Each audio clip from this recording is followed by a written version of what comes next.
Hello, my crafty friends. It's Andrea from Prairie Sky DIY, your friendly neighborhood Stampin' Up! Demonstrator in Manitoba. I had a question recently from a brand new crafter who got a Paper Pumpkin subscription. And because it's celebration and you get one free item with a purchase of $60 or $120 increment, she chose some designer series paper and messaged me and said, I love the paper, now what? So I am doing a series devoted specifically to brand new paper crafters. I will put a playlist together, and today is going to be kind of step one in that series with I've got the paper, now what? So let's go over the absolute basics. What do you absolutely really need to get started? Obviously, you need some 12 by 12 designer series paper. Now, if you have no other paper crafting tools, you can absolutely still cut for your craft. So all you're going to need for this, I'm going to do absolute basic beginner and something for those who might have a tool or two as well. So I'm going to do the simplest form for this video. Now, what I usually do when I have a pack of designer series paper, I like to get the biggest bang for my buck. So to do that, I like to cut it 1/4 of an inch smaller than what I'm going to typically use as a card base. Now, card bases are typically a half sheet of cardstock, which is 8.5 by 5.5. And then when you fold it, you end up with 4.25 by 5.5. So we want our cardstock to be 4 inches wide. Now this pattern doesn't matter because it's non-directional. If you have a directional pattern, you will want to give some consideration to the orientation that you want your card to be. If you want it to be a vertical or a horizontal card. The flip side of this paper is stripes. So you'll want to think about how you want that to look. If you do not have any other paper crafting tools, you can do this with a ruler. What I would do, I'm going to flip this one over, is mark it every 4 inches. So you'll mark it at 4 and 8 at the top and the bottom, and then draw a very faint pencil line connecting the two, and then just use scissors to cut up the line. And then what you're going to do when you have your strip cut is measure the strip. And because you want it to be 5.25 for your finished size, you're going to measure up to 5.25 and then 10.5, right? 5 and 5 is 10, and 1/4 is a half. So yes, see, I've been at this for a while. Even some days card math flummoxes me. So that you'll have 3 strips at the bottom. And then just simply cut with your scissors to create your strips. Now, I have a paper trimmer, so I'm going to be doing that, but I'm going to do exactly the same thing. So I'm going to line it up in my paper trimmer at 4 inches, top and bottom. Now, I like to cut usually from the bottom to the top so that it pushes against the top rail, so the paper's not going to move. So there's strip 1, move this down to 4 inches, bottom to top. Now this is the Stampin' Up! Trimmer. Any paper trimmer that you have will work. I like it because you can get the replacement blades and it comes with a 4-pack. And also, it's got the scoring blade, so you can score your card bases as well. A bone folder also works, but this is why I like this one. And it also, the cutting arm clicks into position. So I'm going to stack my cards up, and I like to put it in the 6 or right up against this edge, and then back it off to the 5.25 mark. And again, bottom to top. and then do the same, so that I'm going to end up with all of my card bases.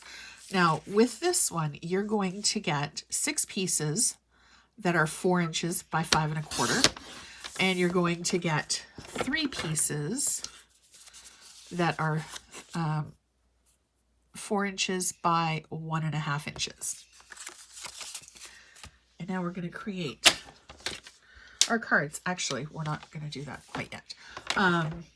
With the card base, I have a piece of just basic white cardstock here. What I like to do when I'm creating card bases, it's the job that I appreciate the least in my craft room. So I like to mass produce my card bases, because I will always need them and they never go bad. So what I do is take my scoring edge, score it in half at the 4 1/4 inch mark. Most of the cards that I make are vertical, but you can also use this for horizontal. And then I'm going to line it up to 5 1/2 and use the cutting blade. And then I've got my 2 bases there. Now, to get a really nice, crisp, clean fold, I like to take it so that when you're looking at a score line, it's kind of like this, where the score blade runs, it kind of makes a valley. And then, I don't know how well you'll be able to see that. And then the other side pushes out, so it's more like a mountain. So I like to take it so that the valley is on the inside, and then fold it over. And then I use my bone folder to get a really good, crisp, clean edge. If you don't have a bone folder, you can certainly use your ruler. But when I started, I just used my nail. Not great for your nails, but it works in a pinch. Or really anything else that has a nice solid edge, popsicle stick, really anything that will help create that really good crease, because that is also going to be what is going to help your card lay flat. Now, when your blade needs to be replaced, and I just noticed mine is getting a little bit dull, you'll see that it's a little bit kind of frayed looking at the edge. You can just take your bone folder and give it a push down to smooth it out. Easy peasy lemon squeezy. Okay, so I've got 3 card bases there. 4, oh, it's kind of crunched.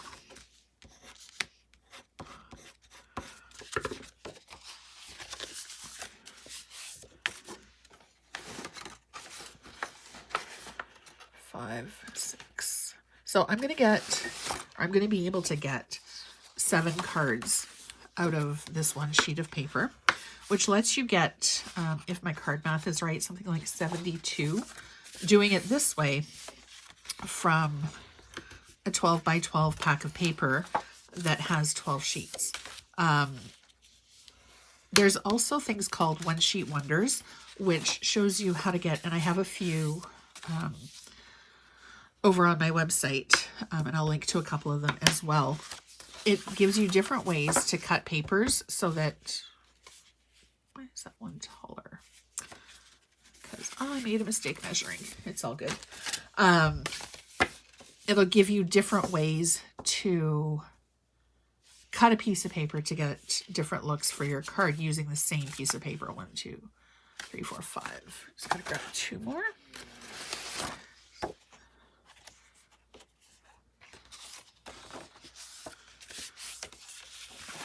I'm also going to show you how to put your card together. We might stamp as well. We'll see. Okay, so there's all of our card bases. Now, you can use different kinds of adhesive. It does take, or at least for me, it took a little bit of experimenting to see what I liked using the most. The most economical one that Stampin' Up! Has is the tear tape. It's a big roll of double-sided tape. To use this, you can simply put it onto your card. So grab the end, and you just simply pull it. I'm fairly confident at eyeballing my measurements by now. If you're not, you can always put it onto the card first, run it, and then tear it. Really, it's easy. There we go. I have limited mobility sometimes in my left hand, so sometimes it's a bit more of a challenge. And then I'm just going to stick that down. You can also put your tape all the way around. Usually, I find for all purposes, just strips down the long side generally works well. Oh, I'll take this guy off. You could also use a glue stick if that's what you've got in your craft room handy. I tend to stay away from liquid glue just because I find sometimes I can be a little bit heavy-handed with it. But if you have better control than I do, it does give you a little bit more wiggle room when you are putting your card together. But if I'm using the liquid glue, I like to be light-handed or put a little bit onto a piece of cling wrap, plastic wrap, wax paper, and use a sponge to dab it onto the paper. A, it'll dry a little bit faster, and B, you won't worry so much about the glue oozing off of your page. Okay, so that was the tear tape. I'm also going to show you, my usual go-to is the Stampin' Seal. I like it because it's contained, and once you open it up, you just have to roll it onto your project, and it's a little bit quicker than using the tear tape.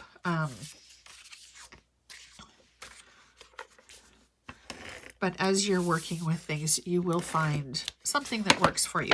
Now, the reason that my cards are 4 1/4 by 5 1/2 is because that's the size that invitation envelopes generally come in.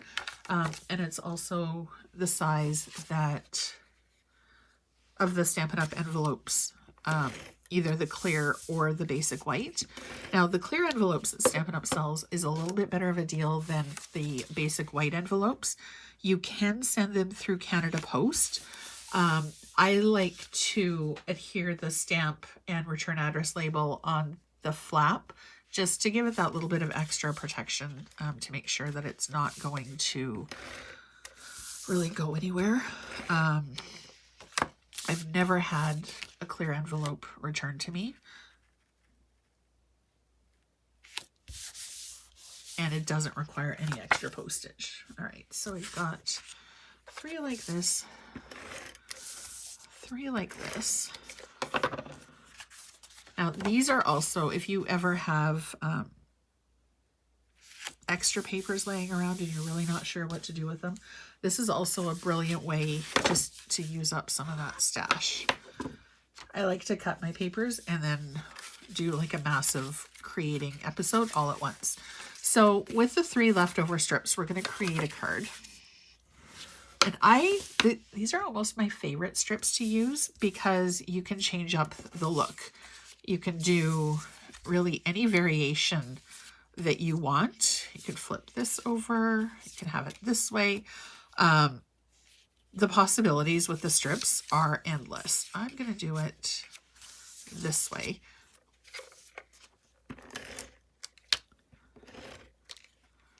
This is also a great way if there's a paper that you have that you absolutely love both sides.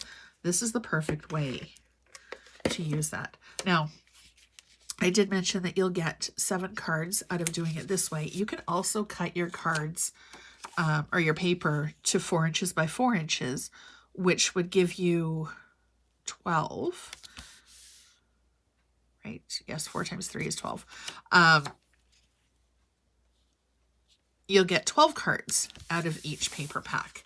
So there's the variations that we have, just simply cutting it to 4 1/4, or to 4 by 5 1/4, sorry. And then you just stamp your sentiment on it, or your image, or however you want to send it. And you've got 7 cards ready to go. 1 sheet of paper out of your 12 pack of 12 by 12. And so many more possibilities. I love the variety with the Stampin' Up! Paper.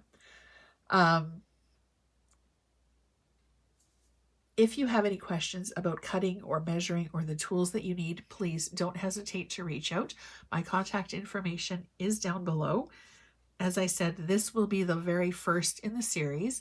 And if you are a beginner crafter and you have any specific questions on anything that you need to know about or want to know about, please don't hesitate to send me a message through Facebook or through my website, andreaestenson.ca.